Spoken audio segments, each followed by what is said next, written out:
निसर्गाचे खरे रक्षक म्हणून ओळखले जाणारे आदिवासी बांधवांनी आज पोलादपूर तालुक्यात जागतिक आदिवासी दिन अत्यंत उत्साहात साजरा केला। तालुक्यातील विविध गावांमधून आलेल्या आदिवासी बांधवांनी पारंपरिक वेशभूषेत भव्य शोभायात्रा काढत आपली संस्कृती आणि एकता दाखवून दिली। गावातून निघालेल्या या शोभायात्रेत खालूबाजाच्या पारंपरिक ठेक्यावर आदिवासी युवक युवतींनी नृत्य सादर करत झेंडे फडकावले। ही मिरवणूक रंगीबेरंगी पोशाख, पारंपरिक वाद्य आणि सांस्कृतिक आकर्षणाने नटली होती। यामुळे गावात उत्साहाचं वातावरण निर्माण झालं होतं।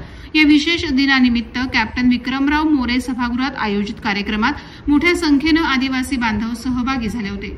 या कार्यक्रमात तहसीलदार कपिल घोरपडे यांच्या हस्ते उपस्थितांना जात प्रमाणपत्रांचं वाटप करण्यात आलं।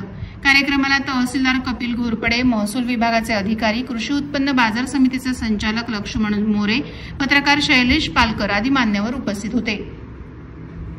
संपूर्ण कार्यक्रम पारंपरिकतेची जाणीव ठेवत सामाजिक एकतेचा आणि संस्कृतीच्या जपणुकीचा संदेश देत अत्यंत उत्साही वातावरणात पार पडला।